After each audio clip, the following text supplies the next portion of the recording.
بسم الله الرحمن الرحيم.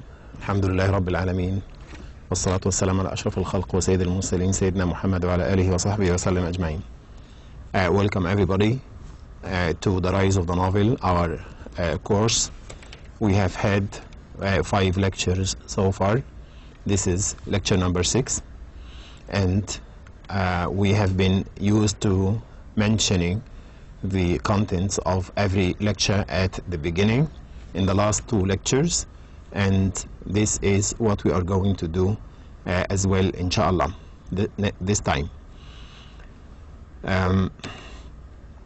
6th lecture.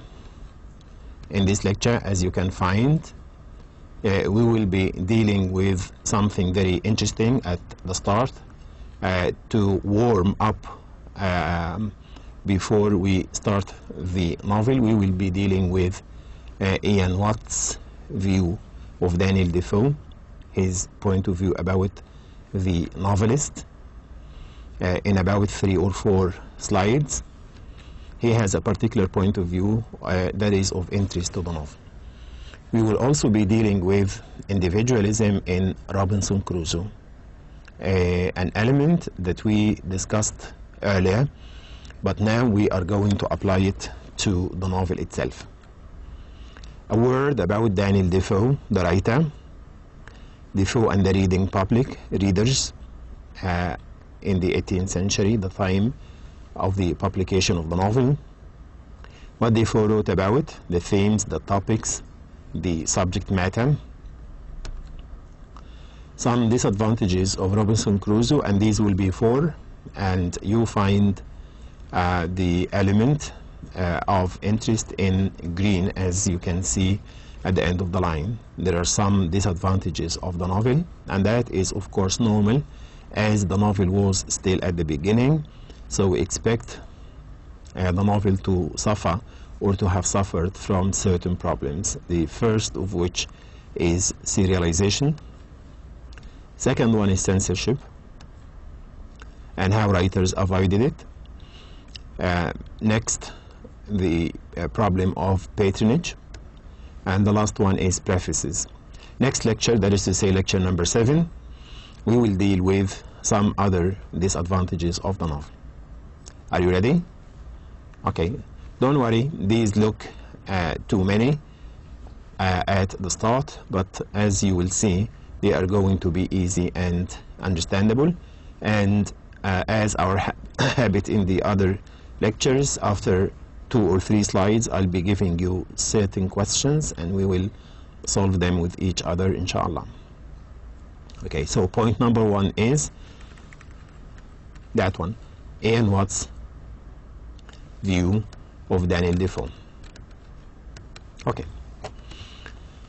the title, I forgot to say that you have that book on Blackboard. I will be downloading it so you can read it for yourself. The title of Watt's chapter on Robinson Crusoe, he has a book that is called The Rise of the Novel. The book itself has the same title. I could have taught it, but it would be of course very difficult for you in this stage, so I chose to simplify the course and the material, and to write my own course and my own material, and to refer to Ian Watt's book whenever and wherever necessary. I'm not depending on Ian Watt's book a great deal, only in this part of lecture 6. The title of Watt's chapter on Robinson Crusoe, he has many chapters in his book about the novel in the 18th century, writing about Fielding, Richardson, Jonathan Swift, and Daniel Defoe. The chapter that he has written on Daniel Defoe's Robinson Crusoe goes like this. See? And as you can notice, the title is very significant. It is very important. It is chapter 3 here, and it says Robinson Crusoe, Individualism and the Novel. Here is the text, and the text in the point of view of the author depends on individualism, and that affects the writing of the novel so much. Writing a whole section in this book on the rise of the novel under this title, devoting a whole title, a whole chapter to this title, means it has a meaning. What is the meaning of that? That the most important feature the critic Ian Watt has noticed about the novel is individualism. So the chapter talks about individualism. We understand that according to Ian Watt and according to our understanding of the novel in that time, the concept of individualism has been paramount. It has been quite important.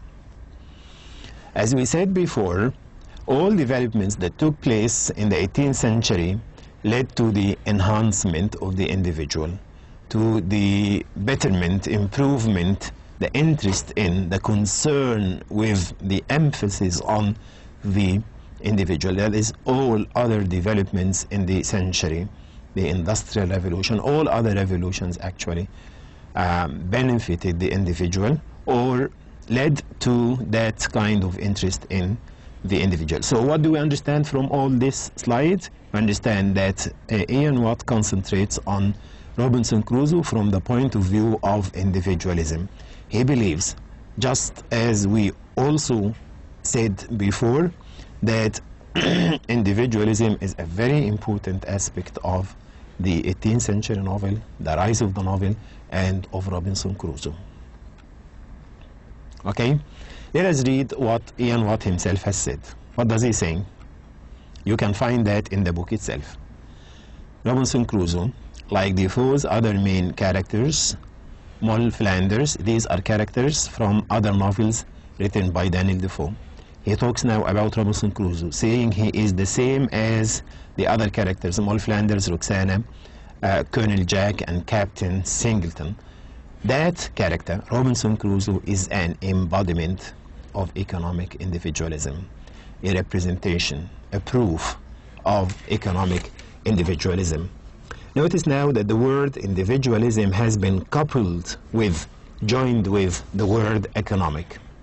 Not just individualism, but an individualism that has to do with money, economy, finance, you understand, wealth, the wealth of nations. All Defoe's, this is another quotation from Ian Watt, all Defoe's heroes pursue money. All the heroes of Daniel Defoe, like Robinson Crusoe and Roxana and the others, follow money, need money, search for money, try to acquire money, love to get money, which he characteristically called, that is to say Daniel Defoe, calls money the general denominating article in the world. If there is one thing that the whole world agrees on, according to Daniel Defoe, it is money. So it is the most common of all values all over the whole world. And they pursue it very methodically, according to the profit and loss bookkeeping, which Max Weber considered to be the distinctive technical feature of modern capitalism. Don't worry about this part, just be interested in the next piece of information that we have had. In the other slide, we talked about individualism in Robinson Crusoe. In this slide, we talk about economic individualism, and that is, according to Daniel Defoe, the most important, the most common of all values all over the whole world. That comes from Ian Watt, The Rise of the Novel. Defoe's heroes, we observe, that is a continuation of what Ian Watt says about Daniel Defoe in his book, The Rise of the Novel. Defoe's heroes have no need to learn this technique. Whatever the circumstances of their birth and education, they have it in their blood. That is a very strong statement, actually. The technique of getting money or economic individualism for the heroes of Daniel Defoe does not need any learning. It comes to them naturally. Wherever, whatever the circumstances of their birth, whether they were born poor or rich, or from a lower class, a middle class, a higher class, whatever their education, they have it in their blood. They have the desire for money in their blood. They have the need for money in their blood. They have the urge for money in their blood, and keep us more fully informed of their present stocks of money and commodities than any other characters in fiction. If you compare the characters of Daniel Defoe, like Robinson Crusoe, to any other characters in fiction in general, you will find that they are much more interested in following money, searching for money. They are also much more interested in recording their stocks of money, telling us how much they have. I'm saying this because when we study the novel, inshallah, you will find that this is quite true. Every other time, every other chapter, Robinson Crusoe refers to the amount of money that he has. Money for him is very important. A very simple question now. Why is that? Why are they so interested in money? The answer is very easy and very clear. Because that was the age of adventure. That was the age of exploration. That was the age of geographical expansion. That was the age of colonialism. That was the age in which England became the empire over which the sun never sets. And everybody felt powerful and rich. And if they didn't feel rich, they wanted to be rich. So it was the spirit of the age. I would like now to sum up what I have said about Ian Watt, or to sum up Ian Watt's idea of Robinson Crusoe. Defoe describes Robinson as the embodiment of the age in which he lived. That is the writer himself.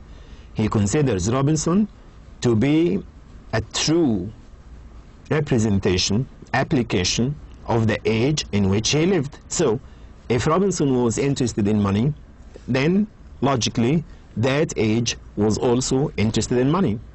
You understand? If Robinson Crusoe has the desire for getting money, obtaining money, following money, pursuing money, then that is only natural and logical, because that was the spirit of the age. Okay? Also, Ian Watt said Robinson is interested in himself as an individual. Was he interested in his country? Was he interested in his friends? Was he interested in his parents? Was he interested in England in general? In the whole world? In other people? No. As you can see in front of you in blue, he was only interested in himself as an individual. He is so keen in collecting money. I'm summing up again. So Robinson is an embodiment of the age. He is interested in himself as an individual. He is interested in collecting money and on becoming rich. This monetary problem, this financial issue, is the most obvious trait of his character. If I can ask you a question about the most important aspect of Robinson's character, the right answer is money. It here refers to money, that financial issue, that money problem, of course, coupled with individualism. It is even more important, as I have just said right now. It is rather much more important than any other values in his life, even more important than his parents and his friends, much more important also than his society. Okay? This is a summary of Ian Watt's point of view. It's a point of view that is quite interesting and important because it explains to us the character of Robinson Crusoe. Let us see how the writer applies this to the novel. In Robinson Crusoe, the writer focuses entirely on the character of Robinson as if no one else exists. He doesn't concentrate on parents or friends or society or country or nation or civilization or colonies. He concentrates rather on the character of Robinson Crusoe, the individual. When Robinson deals with anyone, even his parents and friends, we understand that his own good, that Robinson's own good and desires come first, no one else. Me first, Robinson first, and then everybody else. That is why, as we will see, he does not listen to the advice of his parents or even know what happened to his friends. His parents keep advising him to stay at home and not to go to the sea. He wants to go to the sea to have more adventure and to have more money, but he doesn't listen. He gives us the impression that he is listening. He obeys at first, and he starts thinking of what his parents said and finds reason in it and decides to stay at home in order to obey them and not to anger them. But he automatically and suddenly goes back to his own inborn, overwhelming desire to get money and to have adventure and to see the world and to explore and to become wealthy. So read again, please. That is why, as we will see, he does not listen to the advice of his parents or even know what happened to his friends. He has some friends at first, but he stops caring about them. Some of them have died on the ship on its way to the island before it is shipwrecked, but he doesn't care. Okay? Questions? The most important thing Defoe's characters are interested in is what? Is it love or marriage or money? Difficult question? Okay, if it is difficult, then look at the different color. So it is money. Next, as an 18th century writer, Defoe was interested most in sports, the individual, or in schools. Sports are not important to him. Schools are not important to him. What is most important is the individual, as we agreed. The most important feature the critic Ian Watt has noticed about Robinson Crusoe is, what did Ian Watt say about Robinson Crusoe? That he was interested in spiritualism, individualism, or culture. Of course, it is individualism. Questions and answers. The answer is in blue. So this is the right answer, this is the right answer, and this also is the right answer. I will add something else in the real exam, the real homework or final exam. If I have to use this kind of question, I will add another fourth choice. You have to know this. These are only three. I will be adding another one, and you have to focus on the answers that are in blue. The next point, well, let's go back to the first slide in this lecture. Okay, second one is what? Individualism in Robinson Crusoe, right? So individualism in Robinson Crusoe. We have been talking about this. No, the second one.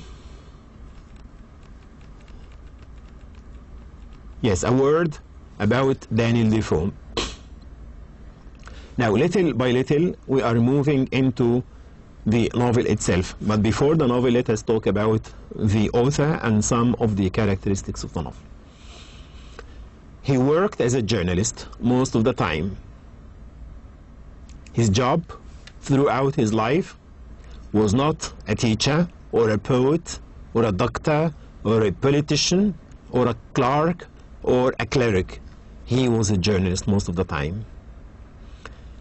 What is the importance of this? It made his style and language easier, and that is natural.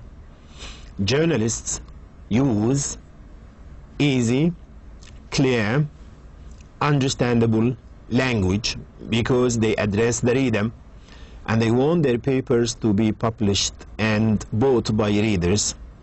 And Daniel Defoe worked as a journalist most of the time, and that is why his language became easier. than the language of other writers who did not work as journalists. He got interested in stories full of action and adventure. What do journalists talk about?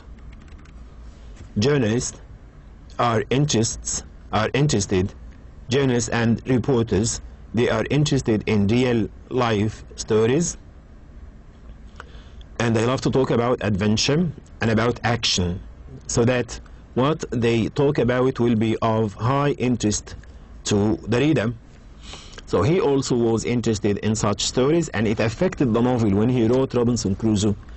He focused rather on action than on thought itself. Though you will have some thought in the novel, but the predominant and most overwhelming focus in the novel is on action and adventure.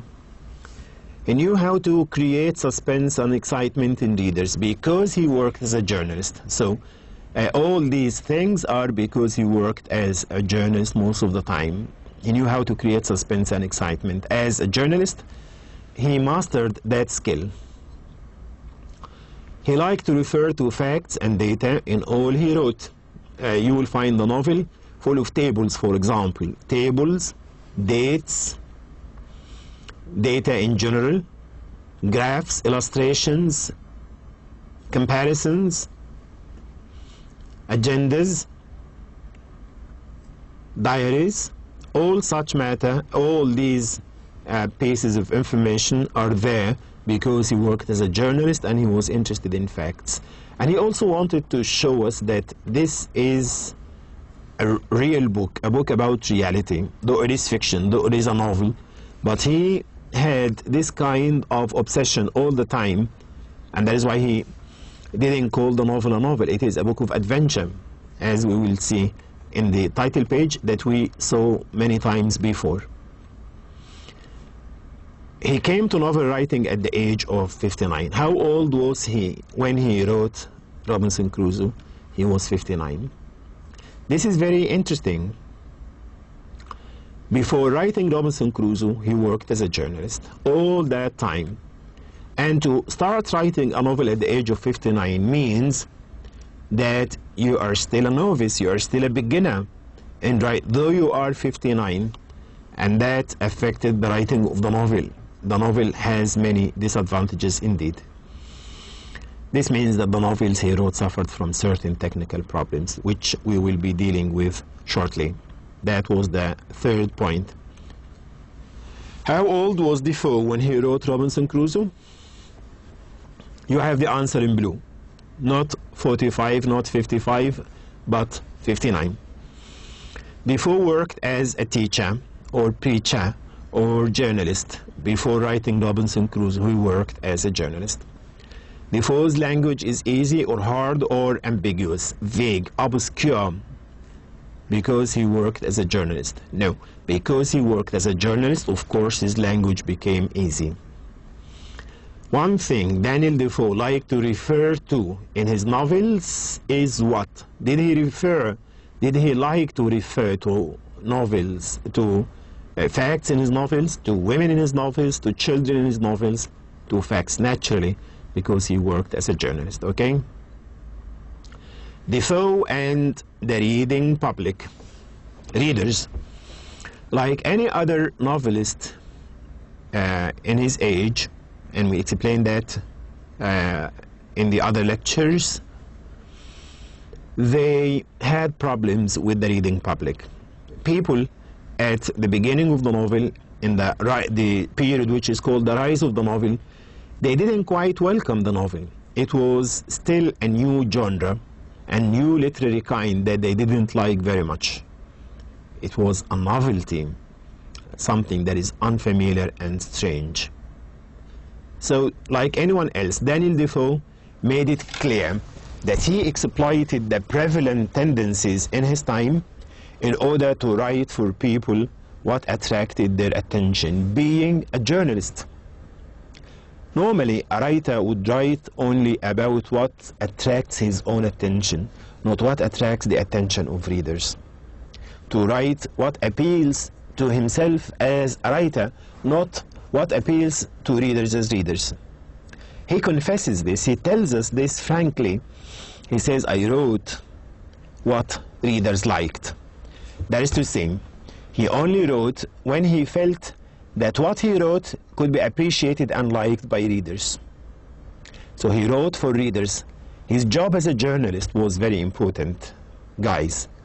His job as a journalist controlled his writing of Robinson Crusoe and other novels. He declared, he said that himself, that he was a very good observer of the prevalent attitudes and tendencies of people, and that he made use of this in order to win the favor of publishers and readers alike. He wanted the novel to be published. It's as simple as that. So he looked for what interested readers, like adventures, for example, islands, remote places, exotic people, very interesting things that people have never met in their own lives. He chose this and he began talking about this. What are the topics that he usually talks about? For example, individuals in search of fortune, dreaming of wealth, adventures of all sorts. We have just said, according to Daniel Defoe, he wrote of interesting things that made readers hurry to get the novels and to pay money for the installments that were published in parts. So he depended on adventures, remote, distant places like islands and African nations, stories of exotic people, very different people, different from the British. People got bored of what is British and they waited for other writers to talk to them about different places and different times. The clash between science and religion, and this we will find in the novel very clearly.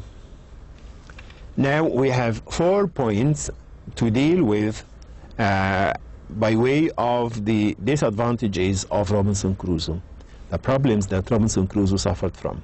We said a short while ago that because the writer was 59 when he wrote the novel, and because this was the time of the rise of the novel, there was no precedence before. There were no other writers to refer to or to depend on or to consult before reading his own novel, before writing his own novel. And that is why he couldn't avoid having problems in the novel. The first point is serialization, and we will deal with it in more than one slide. Like all other novels in this age,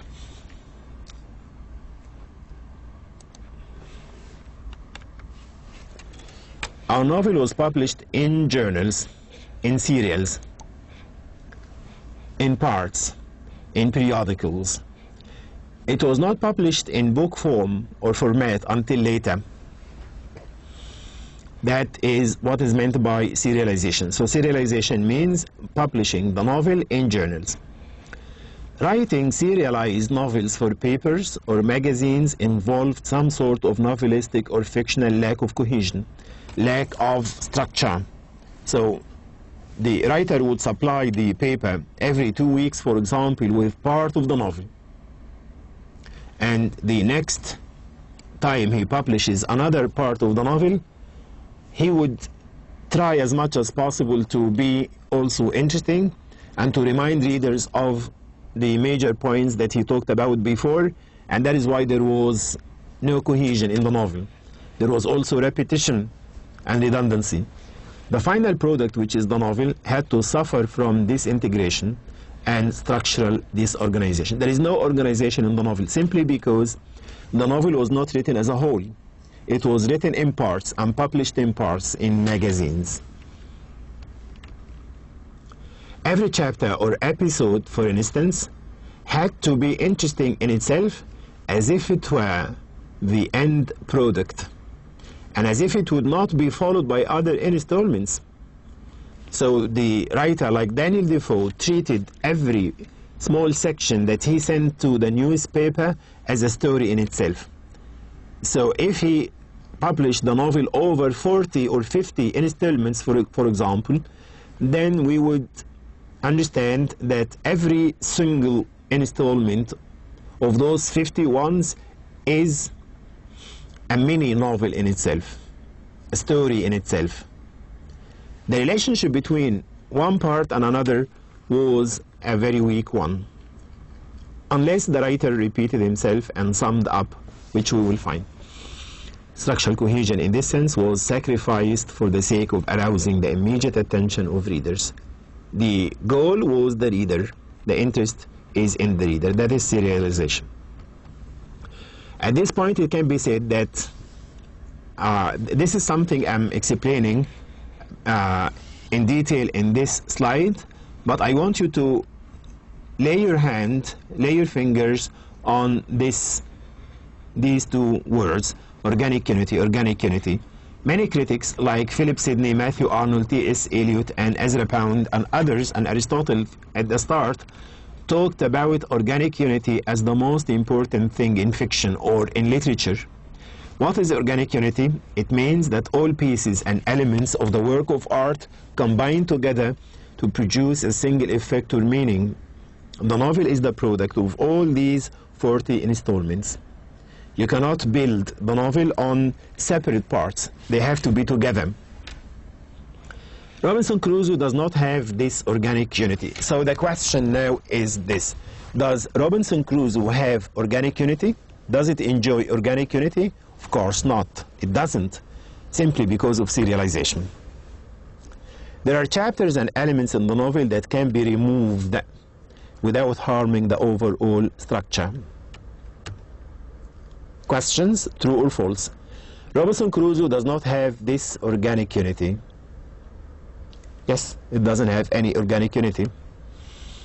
The structure of Robinson Crusoe is weak. Is it strong or weak?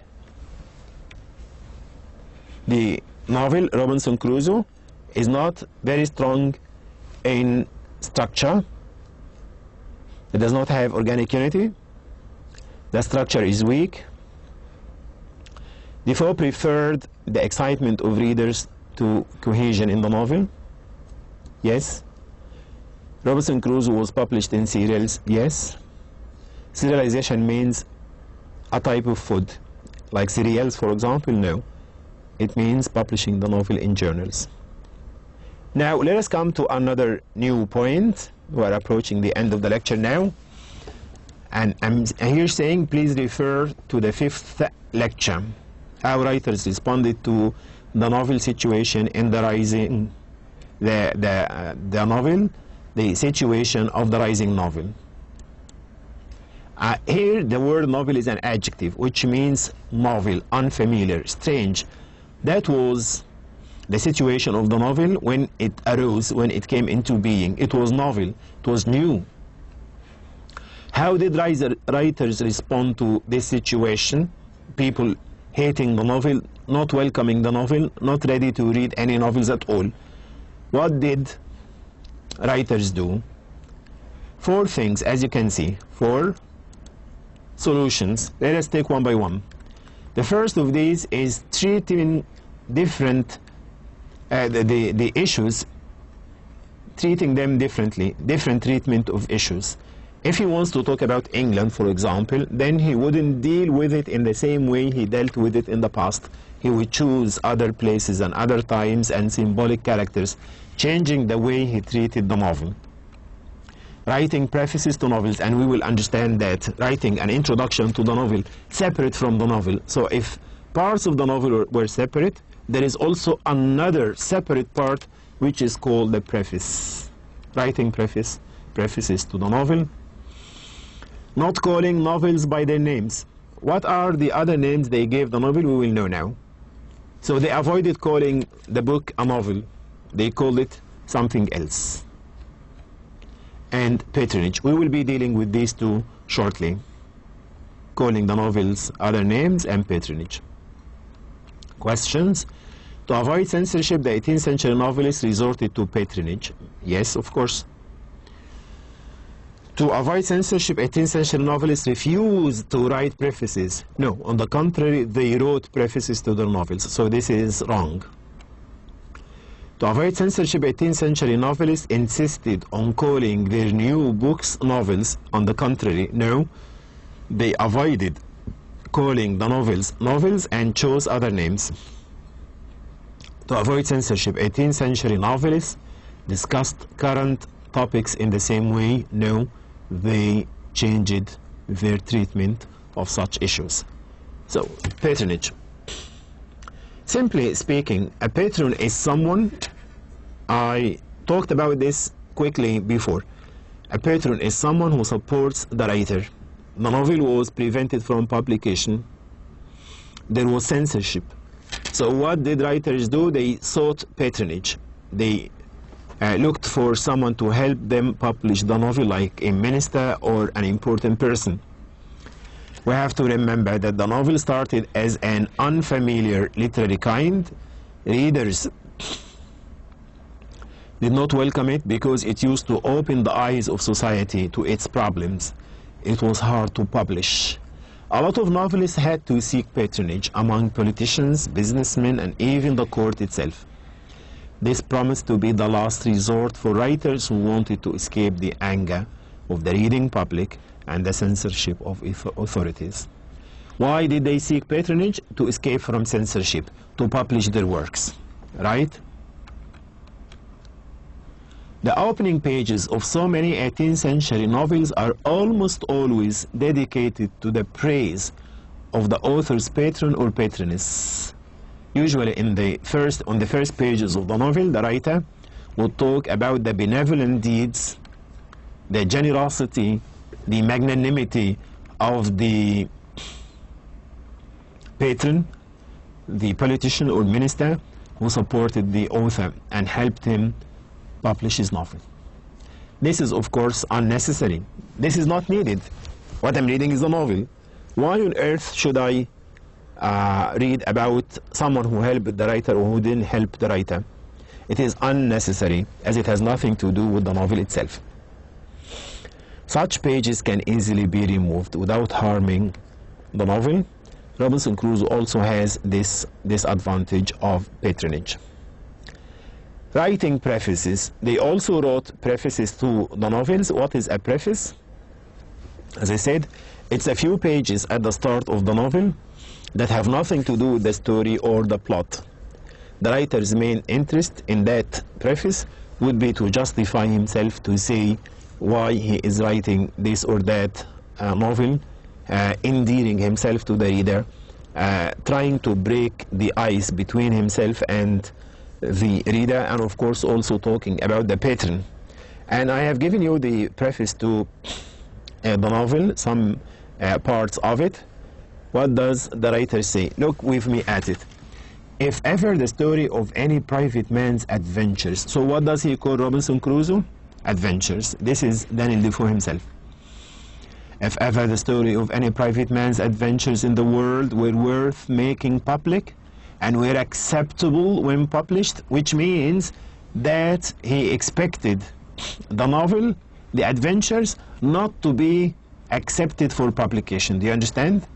The editor of this account isn't, so he considers himself to be the editor, not the real writer, but the editor of this account, not of this story, but of this this account, this description, thinks this will be so.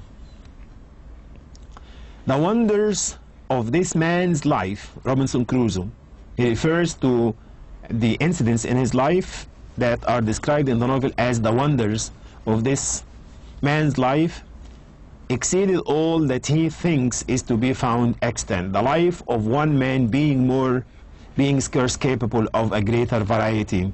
See, it is some kind of propaganda, marketing. He's trying to sell the novel and to make it interesting. The story is told with modesty, with seriousness, and with the religious application of events to uses. You understand? He is saying that he is going to apply religion to the characters and to the events, so that we understand providence and the generosity of providence. The last part here is this: the editor believes the thing to be a just history. In the other slide, he said about the novel that it is a number of adventures. Here he says that it is history. Remember in that slide we said that there are many ways the writers resorted to in order, many names, in order to avoid the anger of the public, right? And here he called the novel, he called the novel Adventures first, and now he calls it history of fact. Neither is there any appearance of fiction in it. There is no appearance, there is no fiction. See, the novelist himself saying that what you are going to read is not fiction, it's not a novel. It's a disadvantage, of course. It is a novel. By the standards of the novel, a novel criticism is a novel. But he tries to escape from criticism and from censorship by saying that this is not fiction at all. And that he is going to be interested in diversion, in entertaining the reader and in giving him instruction. His goal is to publish the novel. We have been dealing with some 4 disadvantages of the novel. Next time, inshallah, we will be starting the lecture with the other disadvantages, and then we will deal with the novel itself, inshallah. I hope you enjoyed this lecture. Thank you very much.